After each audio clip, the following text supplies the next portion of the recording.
Hello students, Oxford की online classes में आपका एक बार फिर से स्वागत है। और आज हम जो है क्लास 9th के जो शब्द रूप चल रहे थे उन शब्द रूपों के आगे की कड़ी में हम देखने वाले हैं कि हम पुल्लिंग और स्त्रीलिंग जो शब्द रूप हैं उनको हम पढ़ चुके हैं। अब बात करते हैं हम नपुंसक लिंग की, और नपुंसक लिंग में भी हम क्या है फल के शब्द रूपों को पढ़ चुके हैं। अब देखिए, आज बात कर रहे हैं हम जगत नपुंसक लिंग। इसे हम तकारांत भी कहते हैं, ठीक है ना। अब तकारांत क्या है ये आप समझ रहे होंगे कि जब एकारांत, इकारांत, उकारांत, रीकारांत या तेकारांत आदि जो शब्द हैं, इनके जिन शब्दों के पीछे तय, न, ऊरी इस प्रकार से कोई स्वर या व्यंजन आता है उसे उसी के तकारांत या एकारांत आदि के नाम से जाना जाता है। देखिए, बात करते हैं हम एक वचन, द्विवचन और बहुवचन की, ठीक है ना। एक वचन जगत है, जगत शब्द जो तकारांत है उसका नपुंसक लिंग एक वचन होता है। जगत है, जगती, जगंती। जगत है, जगती, जगंती। इस प्रकार से देखिए, जैसा आपको पता है कि जो नपुंसक लिंग का रूप होता है उस नपुंसक लिंग के रूप में क्या है, प्रथमा विभक्ति और द्वितीय विभक्ति कैसी होती है, समान होती है। तो अब यहाँ पे क्या चल रहा है, नपुंसक लिंग ही चल रहा है, तो उसकी प्रथमा विभक्ति तो जगत है, जगत अनंत, जगती और जगंती हो गया है। इसका जो द्विवचन बनेगा अर्थात द्वितीय जो विभक्ति बनेगी वो सेम बनेगी, तो क्या हो जाएगा, वो जगत है, जगती, जगंती, ठीक है ना। अब बात करते हैं अपन तृतीय विभक्ति की। तो तृतीय विभक्ति में जगत का तृतीय होगा वह बनेगा जगता। और अपन द्विवचन की बात करते हैं तो द्विवचन में हमने हम जैसे पहले जानते हैं कि इसमें आपको क्या जोड़ना है, मूल शब्द में भ्याम जोड़ना है। क्या जोड़ना है, मूल शब्द में भ्याम जोड़ना है। तो क्या हो जाएगा हमारे पास, जगत तय से दे बन जाएगा ये, क्योंकि पीछे तीसरा चौथा पांचवा अक्षर तय के स्थान पे दे हो जाता है जैसा संधि के अनुसार। तो ये हो जाएगा जगत और ये हो जाएगा भ्याम, इसमें हमको जोड़ना है। तो अब बन गया हमारे पास जगत भ्याम। इसके बाद तृतीय विभक्ति के द्विवचन हमारा कंप्लीट हो चुका है। बहुवचन की बात करते हैं तो बहुवचन पता है आपको क्या जोड़ना है, भी जोड़ना है। मूल शब्द में आपको भी जोड़ना है। तो यहाँ पे भी चतुर्थी वो चतुर्वर्ण आ रहा है तो तय के स्थान पे दय हो जाता है और ये हो गया जगत भी, ठीक है ना। अब बात करते हैं अपन चतुर्थी विभक्ति की। चतुर्थी विभक्ति में आता है जगते,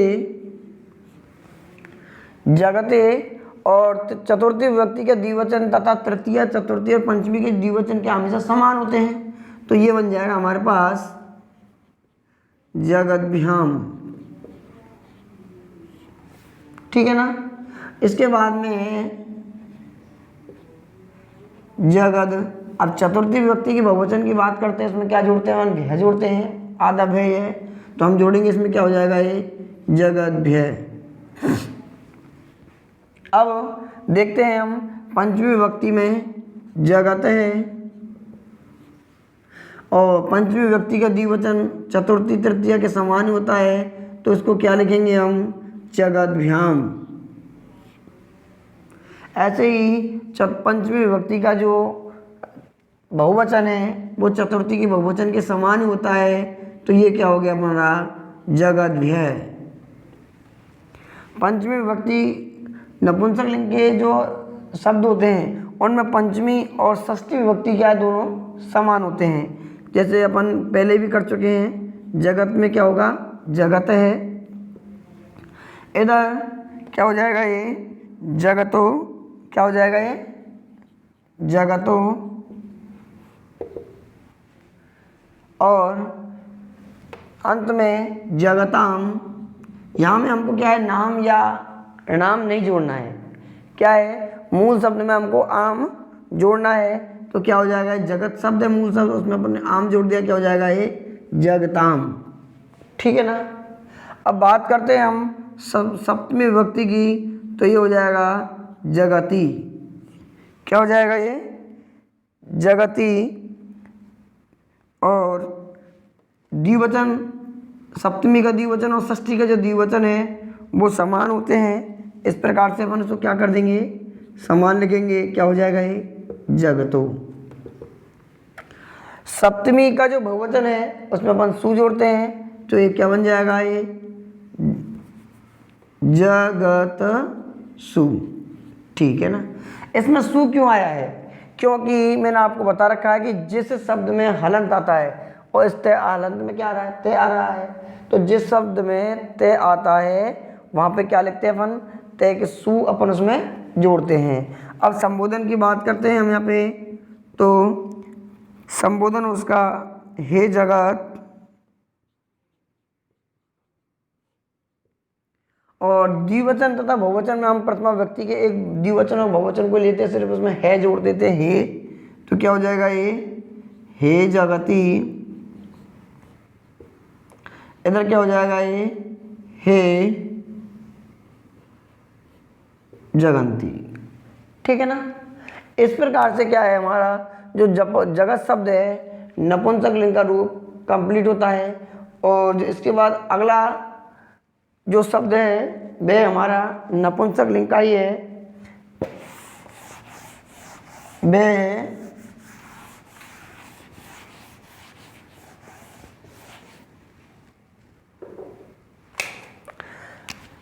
आत्मन शब्द है।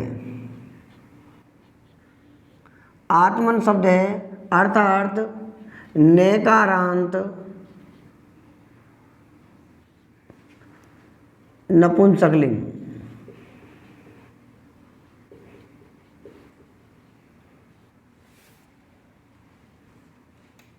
नेकारांत नपुंसकलिंग का हमारे पास शब्द है। इससे पहले हमने तैकारांत और उससे पहले जो मेकारांत फल पत्रम आदि के अनुसार चलाते हैं तो उसमें फल, और इसके बाद तैकारांत में हम जगत के पढ़ चुके हैं। और अब पढ़ेंगे हम आत्मने, आत्मा के अनुसार। देखिए आत्मा, इसका एक वचन जो होगा द्विवचन बहुवचन। ठीक है ना। तो क्या होगा हमारा? आत्मा प्रथमा व्यक्ति का एक वचन होगा आत्मा, द्विवचन होगा आत्मानव, और बहुवचन होता है इसका आत्मनेः। क्या होता है? आत्मनेः। एक बार पुनः देख लें। आत्मनेः जो शब्द है नकारांत नपुंसक लिंग, इसका एक वचन तो होगा आत्मा, द्विवचन होगा आत्मानव, और बहुवचन होगा इसका आत्मान। और द्वितीय व्यक्ति के एक वचन की बात करते हैं तो होगा इसका आत्मानम। क्या होगा इसका? आत्मानम। आत्मानव समान होगा यहाँ पे,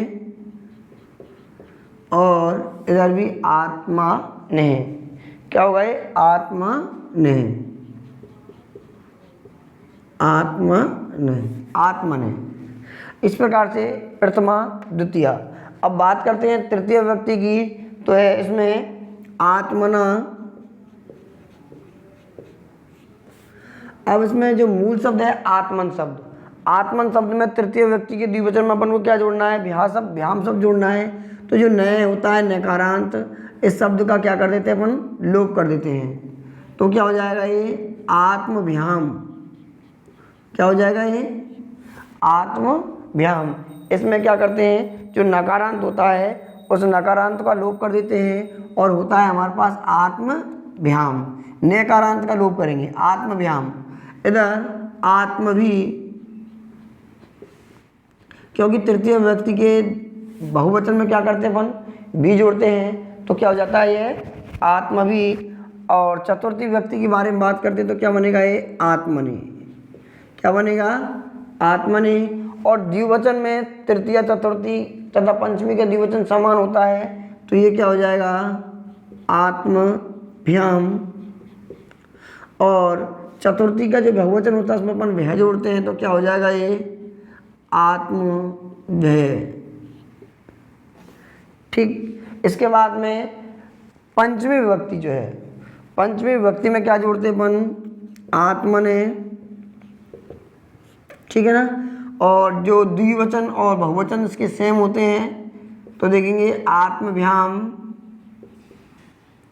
और इधर आत्मव्यय।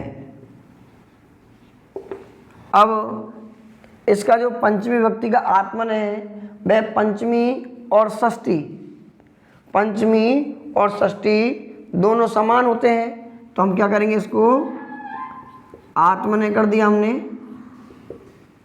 इधर करेंगे आत्मनव। क्या करेंगे, आत्मनव, द्विवचन में यो नहीं जोड़ना है आपको, क्या जोड़ना है, नो। अब क्या कर देंगे इसको आत्मनो, और षष्ठी विभक्ति का जो बहुवचन होगा वह होगा आत्मनाम। इसमें क्या जोड़ना है आपको, आत्मनाम, नाम जोड़ना है, आत्मनाम हो जाएगा। ये मूल शब्द है, आत्मनाम नहीं होगा, आत्मनाम होगा ये। इसके बाद में आत्मनि, सप्तमी विभक्ति का जो एक वचन होता है उसमें क्या लिखते हैं अपन, आत्मनि।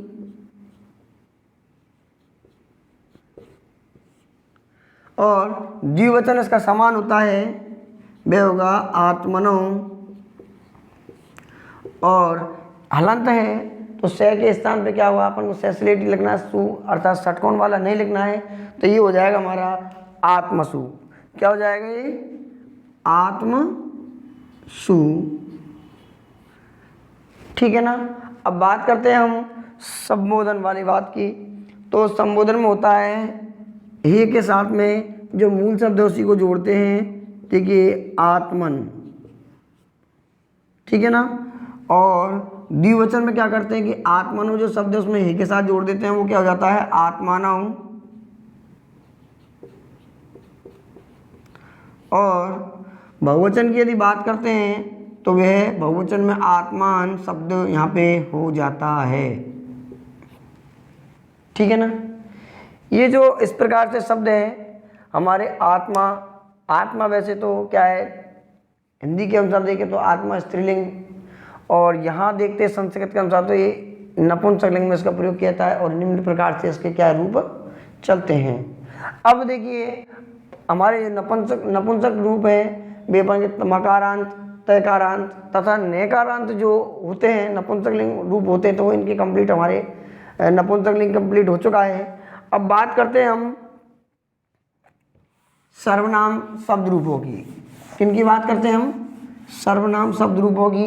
सर्वनाम शब्द रूप कौन होते हैं, अर्थात सर्वनाम क्या है आप जानते हैं। सर्वनाम से तात्पर्य है कि वे शब्द जो संज्ञा के स्थान पे काम आते हैं। अब जो रूप संज्ञा के स्थान पे काम आते हैं, वह, यह, ठीक है ना। तो इस प्रकार से जो रूप होते हैं, या मैं अर्थात तुम, ये जो शब्द है ये सर्वनाम शब्द हैं। और इनके रूप किस प्रकार से चलेंगे, सर्वनाम जो शब्द रूप होते हैं उनमें संबोधन नहीं होता, क्योंकि कभी अपन ऐसे तो कहेंगे नहीं हे वे या हे वह, ऐसे तो कहते नहीं हैं। तो इन शब्दों में अपन को क्या है, संबोधन नहीं लगाना होता, सप्तमी तक इनका क्या रूप चलाना होता है। अब देखिए बात करते हैं हम सर्वनाम शब्द कौन सा सबसे पहले है हमारे पास, वह है अस्मद। क्या है, अस्मद। अस्मद सर्वनाम शब्द की बात करते हैं। अस्मद जो शब्द है इसका अर्थ होता है मैं। इसका शब्द क्या होता है, अर्थ क्या होता है, मैं। अर्थात देखिए अस्मद स्त्रीलिंग, पुल्लिंग तथा नपुंसकलिंग तीनों के लिए अपन अस्मद शब्द का प्रयोग करते हैं। ऐसा तो होता नहीं है कि मैं पुल्लिंग है तो वो स्पेशल अलग तरीके से काम करेगा, या उसका जो प्रयोग है वो अलग से होगा, क्योंकि मैं जो होता है वह अपने आप में कर्ता होता है, और उसको स्वयं जो जानता है कि वह कौन से लिंग का है। तो उसमें किसी प्रकार का ऐसे नहीं होता कि वो स्त्रीलिंग, पुल्लिंग, नपुंसकलिंग में नहीं चलता है, अस्मद और युष्मद। क्योंकि दूसरे व्यक्ति तुम की बात करते तो युष्मद में क्या आता है, तुम आता है। तो तुम की बात करते तो तुम भी क्या होता है, हम उसको जानते हैं कि जिसके बारे में बात कर रहे हैं कौन सा लिंग का, तो उसको लिंग को प्रदर्शित करना जरूरी नहीं है। तो ऐसा कह सकते हैं हम कि अस्मद और युष्मद जो शब्द हैं वे दोनों हमको एक ही लिंग में प्रयोग करने होते हैं, ठीक है ना। अस्मद अर्थात मैं, इसका रूप कैसे चलता है, देखिए एक वचन, द्विवचन, बहुवचन।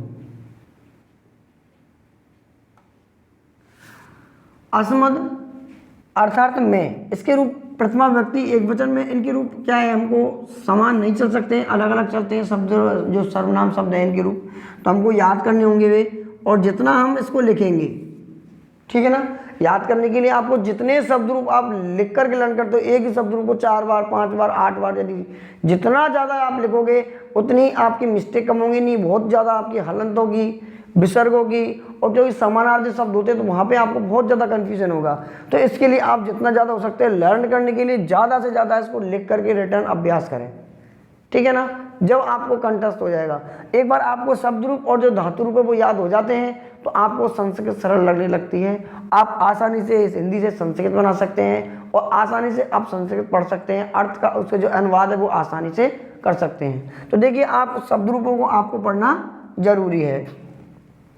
अब बात करते हैं एक वचन, द्विवचन और बहुवचन की, ठीक है ना। तो एक वचन में आता है अहम, अहम का अर्थ होता है मैं, और द्विवचन में आता है हमारा आवाम, क्या आता है, आवाम, अहम, द्विवचन में आवाम, और बहुवचन में आता है हमारे पास वयम। इस क्या आता है, अहम, आवाम और वयम। इसके बाद हम द्वितीय व्यक्ति की बात करते हैं तो आएगा इसमें माम, आवाम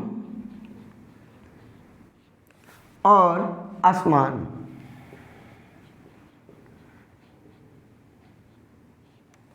ठीक है ना, क्या आएगा, अहम, आवाम, वयम और माम, आवाम और आसमान। इस प्रकार से जो तृतीय, इसका तृतीय व्यक्ति का रूप है वह है मया, क्या है, मया। अब देखिए द्वितीय का द्विवचन तो हमारा समान था, अब तृतीय में क्या जोड़ते हैं आपको पता ही है, भ्याम जोड़ते हैं। तो देखिए अपन क्या करेंगे, आ, वा और मेन सब्जेक्ट क्या जोड़ेंगे इसमें, भ्याम। तो क्या जोड़ दिया अपन ने आवा भ्याम, मया आवा भ्याम। और तृतीय व्यक्ति के बहुवचन में क्या जोड़ते हैं अपन, भी जोड़ते हैं। तो क्या बन गया है, आवा भी, क्या हो जाता है ये, आवा भी नहीं होता है, क्या होता है, अस्मा भी, ठीक है ना, मया आवाभ्याम अस्माभि। चतुर्थी व्यक्ति की बात करते हैं, एक वचन में होगा ये मह्यम, और इसके जो द्वितीय का द्विवचन और तृतीय का द्विवचन और चतुर्थी का द्विवचन और पंचमी का द्विवचन समान होते हैं। तो आवाभ्याम, और इधर क्या जोड़ना है अपन को, भय अस्मभ्यम। अब यहाँ पे क्या है, अपन को अस्मभ्य नहीं करना, ठीक है ना, क्या नहीं करना अपन को, अस्मभ्य नहीं करना है, क्या करना है अपन को, अस्मभ्यम करना होता है। थोड़ा सा यहाँ पे चेंज थोड़ा अलग है ये। अब तक तो अपन क्या जोड़ते थे, भय में विसर्ग जोड़ते थे, लेकिन अब इसमें भय नहीं जोड़ के क्या करेंगे, मैं जोड़ेंगे, क्या हो जाएगा ये, अस्मभ्यम। अब बात करते हैं पंचमी व्यक्ति की। तो पंचमी व्यक्ति में क्या होता है कि जो पंचमी व्यक्ति है उसका त्वत होता है, इसका क्या शब्द बनता है, त्वत, ठीक है ना, क्या बनता है, त्वत शब्द रूप बनता है। त्वत जो है अपन का युष्मत का है, अपन इसमें करेंगे अस्मत में मत।